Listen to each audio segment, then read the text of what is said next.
Smart I accelerator সিরিজে আপনাদের আবার স্বাগতম। আমরা আছি মডেল 2-তে। মডেল 2-তে আমরা জানবো মেথড স্টাডির মাধ্যমে কিভাবে আরো স্মার্টলি কাজ করতে হয় এবং আমাদের দৈনন্দিন জীবনে আর্টিফিশিয়াল ইন্টেলিজেন্স ব্যবহার করে কিভাবে আরো স্মার্টার ওয়েতে কাজ করব এবং আপকামিং যে চ্যালেঞ্জগুলো আছে চ্যালেঞ্জগুলোর সাথে নিজেদেরকে কিভাবে ম্যাচ করিয়ে নিব সেটা নিয়ে আলাপ হবে। আমরা মডিউল 1-এ জেনেছি কিভাবে সায়েন্টিফিক্যালি সঠিকভাবে সময়টা পাওয়া যায় বা এসএমই বের করা যায়। মডিউল 2-তে আমাদের গোল হলো ইমপ্রুভমেন্ট, কিভাবে কাজটাকে আরো ফাস্টার করা যায় এবং কিভাবে আরো সেফলি করা যায়। মডিউল 1-এর যে অ্যাসাইনমেন্টটা ছিল সেই অ্যাসাইনমেন্টে আমরা কি করেছি, আপনাদের ক্যারিয়ারের ফার্স্ট এসএমবি বের করেছেন। এবার সেই অপারেশনটাকে মডিউল 2-এর লেকচারের ভিতর দিয়ে বা মডিউল 2 থেকে পাওয়া নলেজগুলোর ভিতর দিয়ে সেটাকে আমরা ইমপ্রুভ করব। আসেন আমরা মডিউল 1-এর একটু রিক্যাপ করে আসি। মডিউল 1-এ আমরা ওয়েস্ট ডিটেক্ট করতে শিখেছি, দ্যাট মিনস ভ্যালু অ্যাডেড এবং নন ভ্যালু অ্যাডেডকে ডিফারেন্সিয়েট করতে শিখেছি। দেন আমরা 8 ধরনের যে ওয়েস্ট ফ্রেমওয়ার্ক আছে সেটা সম্পর্কে জেনেছি। তারপরে আমরা ওয়ার্ক মেজারমেন্টের পিছনে যে সায়েন্সটা জেনেছি, যার ভিতরে 2টা টপিক ছিল। একটা হলো স্টপওয়াচ ধরে স্টাডি করে সেটার ভিত্তিতে আমরা যদি স্ট্যান্ডার্ড সেট করি সেখানে কি কি প্রবলেম আছে সেটা সম্পর্কে জেনেছি, এবং পিএমটিএস ইউজ করে কিভাবে সায়েন্টিফিক্যালি সঠিকভাবে রিলায়েবল টাইম পাওয়া যায়, স্ট্যান্ডার্ড টাইম পাওয়া যায় সেটা সম্পর্কে জেনেছি। এবং আপনাদের ক্যারিয়ারের ফার্স্ট এসএমবি মডিউল 1-এই আমরা শিখেছি ক্যালকুলেট করতে। মডিউল 1-এর মূল প্রতিপাদ্য ছিল গেজ ওয়ার্ক থেকে কিভাবে আপনি scientifically reliable world wide acceptable SMB বের করবেন সেটা। মডিউল 2-তে আমরা মেথড স্টাডি শিখবো, অর্থাৎ একটা কাজকে স্টেপ বাই স্টেপ কিভাবে ইমপ্রুভ করা যায় সেটা সম্পর্কে জানবো। দেন প্রত্যেকটা স্টেপের ভিতরে মোশন ইকোনমি কিভাবে অ্যাপ্লাই করবেন, মানে সময় সাশ্রয়ী মোশন কিভাবে, বডি মুভমেন্ট, সময় সাশ্রয়ী বডি মুভমেন্ট কিভাবে ইনশিওর করবেন, অ্যাপ্লাই করবেন সেটা সম্পর্কে জানবো। দেন আমরা আর্গোনমিক্স, খুবই একটা ইম্পর্টেন্ট পার্ট, হিউম্যান ক্যাপাবিলিটির সাথে ওয়ার্ক মেথডের বেস্ট ফিট কিভাবে করে আমরা মোস্ট কমফোর্টের সাথে এবং মোস্ট সেফটি ইস্যু মেনটেন করে মেজার নিয়ে ওয়ার্কারে কীভাবে কাজ শেষ করবে সেটা সম্পর্কে জানবো। দেন কিছু আবশ্যক এআই টুলস সম্পর্কে জানবো, এআই ব্যবহার করে আমরা আমাদের দৈনন্দিন জীবনটাকে কীভাবে আরও স্মার্টলি ইজিলি হ্যান্ডেল করতে পারি এবং কম সময়ে অনেক বড় ধরনের আউটপুট আনতে পারি সেটা সম্পর্কে জানবো। দেন আমরা কেপিআই এবং পারফরমেন্স ট্র্যাকিং সম্পর্কে ধারণা নিব। আমরা কিছু ওয়ার্ক মেথড ইমপ্রুভমেন্টের এক্সাম্পল জানবো, এক্সারসাইজ করব, এবং সবশেষে আপনাদের একটা অ্যাসাইনমেন্ট দেওয়া থাকবে যেটা কিনা আপনি মডিউল 2-তে পাওয়া নলেজগুলো দিয়ে আপনার ফ্যাক্টরির একটা অপারেশনটাকে আপনি ইমপ্রুভ করবেন এবং এসএমভি কমাবেন, আর্গোনমিক্স ইনস্টল করবেন, সেফ ওয়েতে ওয়ার্কের কীভাবে কাজ করবে সেটা ইনস্টল করবেন। চলুন আমরা ভিতরে যাই। First, method study.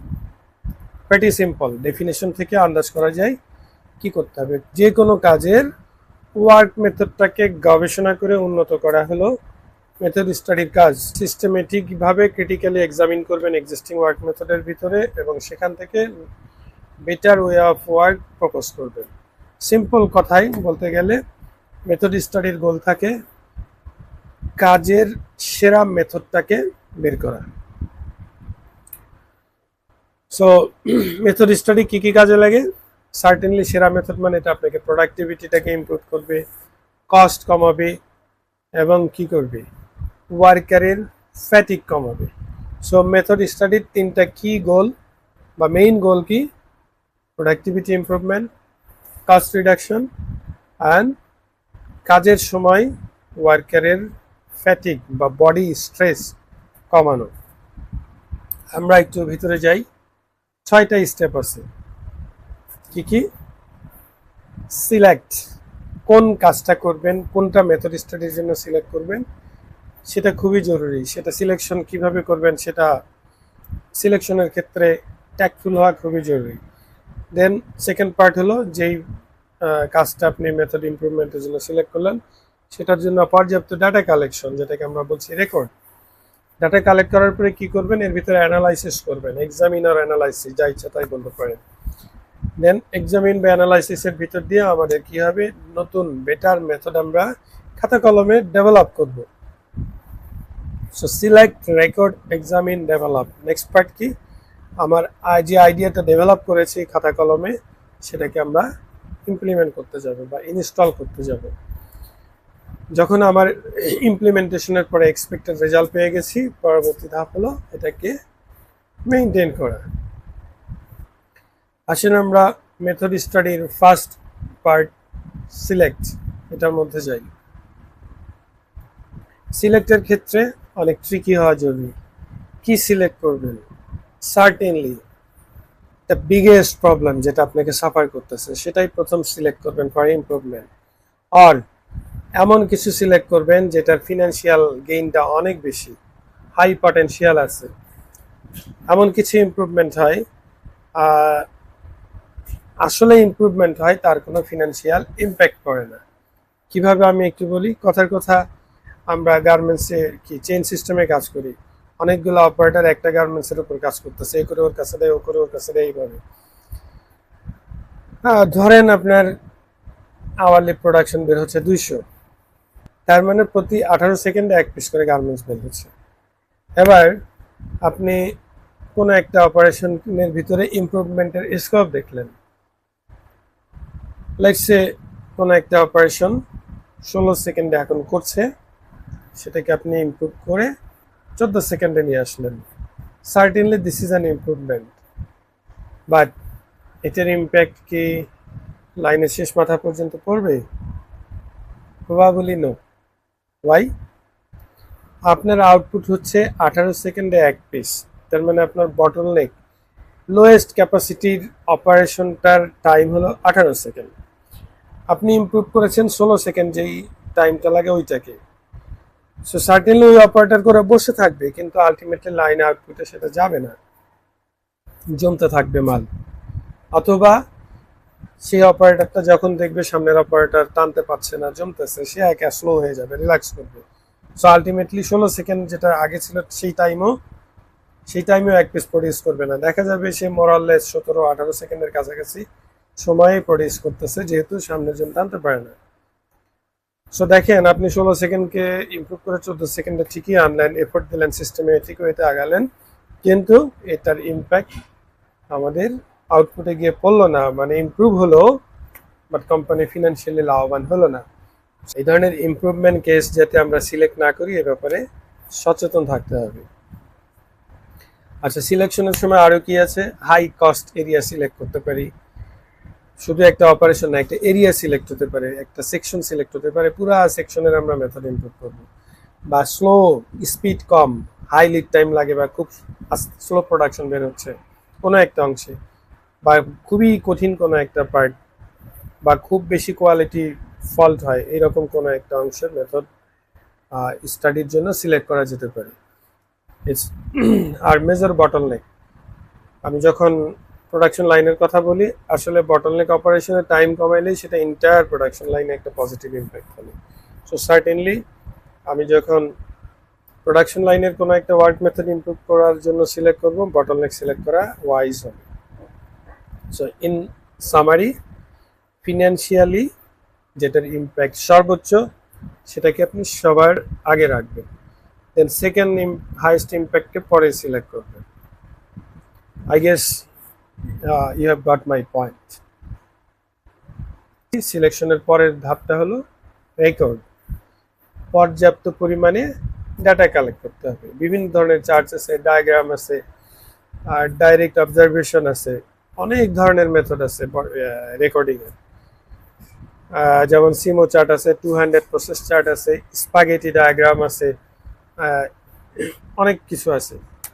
তো আপনার কারেন্ট মেথডের সম্পর্কে ডিটেইলস জানা যায়, এইটার উপযোগী করে পর্যাপ্ত ডাটা আপনাকে কালেক্ট করতে হবে। আরও কিছু আছে, man machine diagram, flow diagram. So recording এই স্টেপটার উদ্দেশ্য কি থাকে? এক্সিস্টিং মেথডের সব ধরনের ডাটা অ্যাকিউরেটলি কালেক্ট করা হয়েছে before moving to analysis. So third step certainly analysis আর এক্সামিন। আপনি ডাটা কালেক্ট করলেন এবং এর ভিতরে আপনি খুঁজবেন কোথায় কোথায় ঝামেলা আছে। অ্যানালাইজ করার একটা ইম্পর্টেন্ট টেকনিক হলো 5W1H অ্যাপ্রোচ, যার কিনা গোল থাকে ওয়েস্ট আইডেন্টিফাই করা, আপনার ওয়ার্ক মেথডের মধ্যে কী কী আননেসেসারি স্টেপ আছে সেগুলো ফাইন্ড আউট করা, ইনএফিসিয়েন্সিগুলো ফাইন্ড আউট করা, সেই সাথে ইমপ্রুভমেন্ট অপরচুনিটি দেখা। এখন 5W1H কি জিনিস? Why, what, where, when, who, and H the how. প্রথম কি, হোয়াই ইজ দিস ডান, যে কাজটা করতেছি কেন করা হয়, আসলে প্রয়োজন কিনা। দেন হলো what is actually being done, এটার মাধ্যমে আসলে কি হচ্ছে, সামহাও এটাকে এলিমিনেট করা সম্ভব কিনা, বা এটা ছাড়াও আমার আলটিমেট পারপাস সার্ভ করা সম্ভব ছিল কিনা।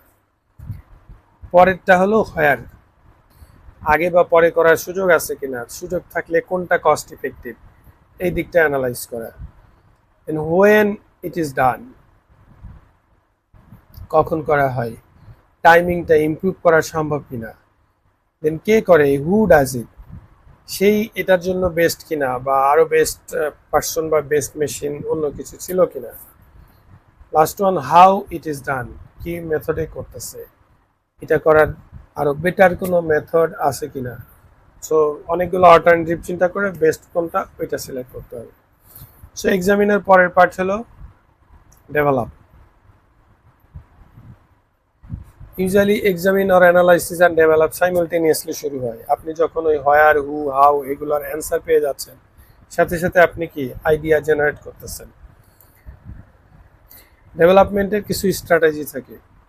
নাম্বার 1 হলো এলিমিনেট, কোনো একটা স্টেপ, অপারেশনের ওয়ার্ক মেথড যে স্টেপ আছে, কোনো একটা স্টেপ আর এন্টায়ার অপারেশনকে আপনি এলিমিনেট করার কোনো উপায় আছে কিনা সেটা দেখবেন। দেন আছে কম্বাইন, কি করতে হবে, ওর ওয়ার্ক মেথডের মধ্যে বিভিন্ন স্টেপ একসাথে কম্বাইন করা যায় কিনা। যখনই কম্বাইন করবেন হয়তো বা হ্যান্ডেলিং বা মুভমেন্ট কিছু কমে যাবে। দেন আছে সিম্পলিফাই, কিছু জিগ, ফিকচার বা কিছু ফুট অপারেটেড ডিভাইস ইত্যাদি ইত্যাদি ব্যবহার করে কাজটাকে আরও সহজ করা যায় কিনা। সহজ করা মানে সময় কম লাগবে। দেন রিঅ্যারেঞ্জের চিন্তা করতে হবে, যে সিকোয়েন্স আছে এই সিকোয়েন্সটাকে রিঅ্যারেঞ্জ করে বেটার ফ্লো পাওয়া সম্ভব কিনা, বেটারটা নজর রাখতে হবে। সো কয়েক ধরনের স্ট্র্যাটেজি ফলো করব। ফার্স্ট টার্গেট থাকবে ইন্টায়ার অপারেশন বা কোনো একটা স্টেপ এলিমিনেট করা সম্ভব কিনা। এলিমিনেশন যখন সম্ভব নয় তখন কোনো স্টেপ বা একাধিক স্টেপ বা দুইয়ের অধিক স্টেপ আমরা কম্বাইন করতে পারি কিনা সেদিকে নজর রাখতে হবে। পরবর্তী চেষ্টা থাকবে কোনো টেকনিক অ্যাপ্লাই করে এটাকে সহজ করা যায় কিনা। আর আরেকটা স্টেপ থাকবে আমার সিকোয়েন্সটাকে আগে পরে করে বেটার ফ্লো বা বেটার এফিসিয়েন্সি আনা সম্ভব কিনা। সো আপনি যখন ডেভেলপ করবেন আরও কিছু নজর রাখতে হবে। অপারেটরের সেফটির বিষয়টা নজর রাখতে হবে। আর্গোনমিক্সের দিকে অবশ্যই গুরুত্ব দিতে হবে। আর্গোনমিক্স কি জিনিস, আমাদের হিউম্যান বডির অনেকগুলো লিমিটেশন আছে। লাইক আমি যদি ফিঙ্গারের মুভমেন্ট বলি, ফিঙ্গার জয়েন্টের রেসপেক্টে মুভ করতেছে, this is a kind of limitation. কবজির রেসপেক্টে, এই যে কবজির জয়েন্টের রেসপেক্টে নড়াচড়া করতেছে, বা পুরা হাত শোল্ডার জয়েন্টের রেসপেক্টে নড়াচড়া করে। দেন এই যে এইভাবে যদি উল্টা দিকে ভাঁজ হয়ে যায় তাহলে আমরা ডিসকমফোর্ট ফিল করি। This is A limitation of human body. আবার শোল্ডারের উপরে হাত দিয়ে কাজ করতে হলেও আমাদের ডিসকমফোর্ট হয়। This are the limitation of the human body.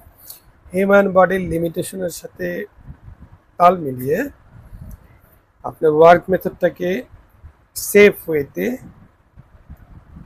Design করা, বা ওয়ার্কার যাতে মোস্ট কমফোর্টের সাথে কাজ করতে পারে এইভাবে ওয়ার্ক মেথডটাকে ডিজাইন করাকে আর্গোনমিক্স বলে। এটা শুধু হিউম্যান বডির মুভমেন্টই না, এর সাথে আপনার table height, chair height, light, ventilation সব কিছু জড়িত। আমরা সামনে আরো বিস্তারিত দেখব। দেন ডেভেলপমেন্টের আরেকটা পার্ট কি থাকবে, স্কিল রিকোয়ারমেন্টটাও আমরা ডেভেলপ করে ফেলবো, ডিফাইন করে ফেলবো।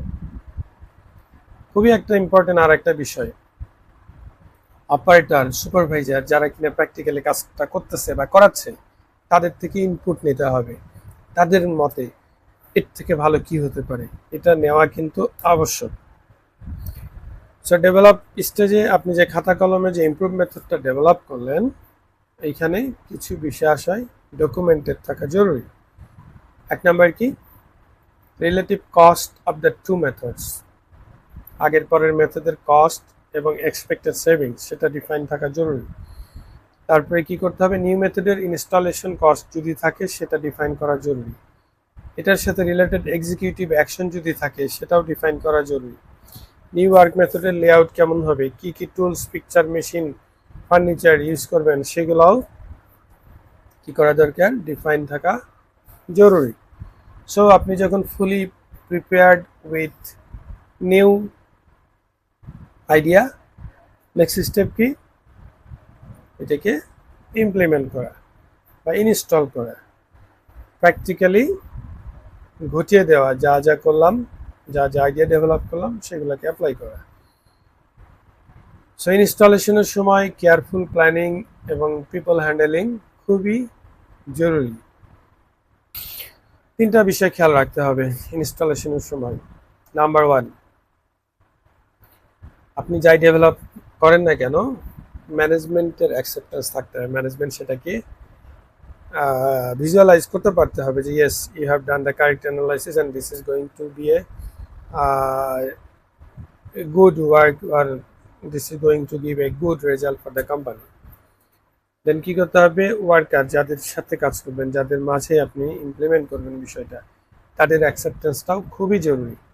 এবং during implementation close contact maintain করা, যতক্ষণ পর্যন্ত এক্সপেক্টেড রেজাল্ট না পাইছেন ততক্ষণ লেগে থাকা ক্লোজভাবে খুবই জরুরি।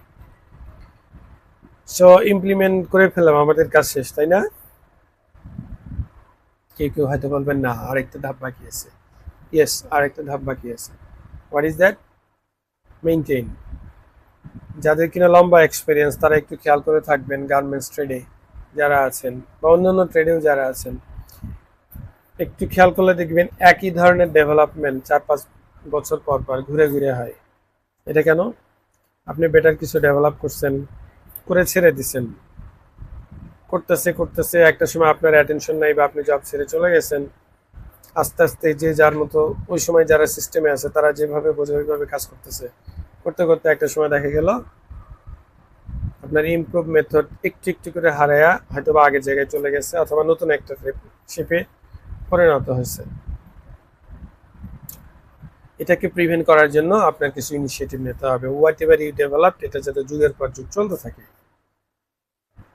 সেই ধরনের কোনো পলিসি টেকনিক অ্যাপ্লাই করতে হবে। গোল কি থাকবে, নিউ মেথডটা কাজ করে যাচ্ছে কন্টিনিউয়াসলি, এটাকে ওয়ার্ক মেথডটাকে প্রপারলি ফলো করা হচ্ছে এবং এখান থেকে যে রেজাল্ট এক্সপেক্ট করেছিলেন সেই রেজাল্টটা ঠিকঠাক মতো আসতেছে, এই ব্যাপারটা নিশ্চিত করার জন্য কি কি করতে পারেন। ইউজুয়াল প্র্যাকটিস হলো নিয়মিত অডিট করা। Whatever you have developed, maybe 15 দিন পর পর বা মাসে একবার প্রত্যেকটা ডেভেলপমেন্ট নিয়ে একটা অডিট চলতে থাকলো, অডিট, এবং সেখান থেকে আমরা কারেকশনের একটা সুযোগ পাবো। দেন অডিট করব, অডিট কিসের ভিত্তিতে করব, অডিটের জন্য একটা রেফারেন্স দরকার। দ্যাট মিনস আপনার রিটেন এসওপি থাকতে হবে, ভিজুয়াল পিক্টোরিয়াল ডায়াগ্রাম দিয়ে এসওপি থাকতে হবে, তারপর কি কি মেথডে করব, কত সময় লাগবে, ওইটা কার দায়িত্ব, ইচ অ্যান্ড এভরি ডিটেলস আমার এসওপি করা থাকবে খাতা কলমে। সেটা কিনা ফ্লোরের বিভিন্ন জায়গায় ঝুলন্ত থাকতে পারে, লাইক অপারেটর ভুলে গেছে বা সুপারভাইজার ভুলে গেছে, চট করে দেখে ওয়ার্কারকে গাইড করতে পারলো। আপনি ধরেন মেথড বা প্রত্যেকটা ওয়ার্ক মেথডের স্ট্যান্ডার্ড যদি ফ্লোরে ঝুলিয়ে দেন, সুপারভাইজারের জন্য বেনিফিট কি, সে দেখলো কোনো একটা অপারেশনের সময় বেশি লাগাচ্ছে অপারেটর অ্যাসেম্বলি থেকে, সে অপারেটরের হ্যান্ড মোশন খেয়াল করবে, ওই যে স্ট্যান্ডার্ড দেওয়া আছে ওইটাতে দেখবে, দেখে সে অপারেটরকে কারেক্ট করে দেবে। এভাবে নানাবিধ উপায়ে মেইনটেইনের উদ্যোগ নেওয়া যায়। সো একটা কথা মাথায় রাখবেন, ওয়ার্ক মেজারমেন্ট, মেজারিং ওয়ার্ক যেটা আমরা মডিউল 1-এ শিখেছি, মেজারমেন্টের আগে অবশ্যই মেথড ইমপ্রুভমেন্ট জরুরি। কখনোই আমরা কি এক্সিস্টিং মেথডটাকে মেজার করব না। কেন এটা দরকার? সরাসরি গিয়ে আমরা মেজারমেন্ট শুরু করা মানে আমরা ইনএফিশিয়েন্ট মেথডকে বা পুয়ার প্র্যাকটিসকে মেজার করছি, যেটা আপনার ওয়েস্টেড টাইমের জন্ম দেবে। বিকজ আপনি যখনই মেথড ইমপ্রুভমেন্টের স্কোপ খুঁজবেন, ইউজুয়াল কেস হলো আমরা আজকে যে টেকনিক শেখাবো এই মডিউলের ভিতর দিয়ে, সেগুলো অ্যাপ্লাই করে আপনি 20 থেকে 50% পর্যন্ত সময় কমাতে সক্ষম হবেন। সো অবশ্যই মেথড ইমপ্রুভটা আগে করবেন, দেন ওয়ার্ক মেজারমেন্ট করতে যাবেন। সো আমরা যদি সামারিতে আসি, মেথড স্টাডি কি করে, কোথায় ফোকাস দেয়? একটা কাজটাকে কিভাবে করা উচিত সেই দিকে ফোকাস দেয়। সো বেটার মেথড বের করার পরে দেন কি করব? ওয়ার্ক মেজারমেন্ট করব। এই কাজটা করতে কত সময় লাগা উচিত তাও বের করব। So together method study and time study আর ওয়ার্ক মেজারমেন্ট, এই দুইটা হলো ওয়ার্ক স্টাডির ফাউন্ডেশন। আবারও বলছি, মেথড স্টাডির ফোকাস থাকে কাজের সর্বোত্তম পন্থা, দেন আমরা ওয়ার্ক মেজারমেন্ট করব, যেটার ভিতর দিয়ে সর্বোত্তম পন্থায় কাজ করতে গেলে একজন দক্ষ অপারেটরের কি সময় লাগা উচিত। সো একটা মেথড স্টাডি আর একটা হলো ওয়ার্ক মেজারমেন্ট, এই দুইটা হলো আমার ওয়ার্ক স্টাডির foundation. That's all about part 1 in module 2। Next পার্টে আমরা মোশন ইকোনমি প্রিন্সিপাল নিয়ে আলাপ করব। এই যে ওয়ার্ক মেথডের যে বিভিন্ন স্টেপ আছে, এগুলোতে কিভাবে সময় saving, hand motion, cost saving, table height, chair height বা রুম কন্ডিশন কিভাবে সেট করব, এগুলো সম্পর্কে জানবো। বাই দ্য ওয়ে, আপনি যদি এই চ্যানেলে সাবস্ক্রাইব না করে থাকেন তাহলে সাবস্ক্রাইব করতে ভুলবেন না। আর অলরেডি সাবস্ক্রাইবার হয়ে থাকলে এবং আমার লেকচার আপনার উপকারে এসে থাকলে লাইক দিতে ভুলবেন না এবং কমেন্ট করতে ভুলবেন না। আপনাদের আরও কিছু প্রশ্ন থাকলে সেগুলো আমাদের কমেন্টে জানাতে পারেন। So see you for today. Next পার্টে আপনাদের স্বাগত।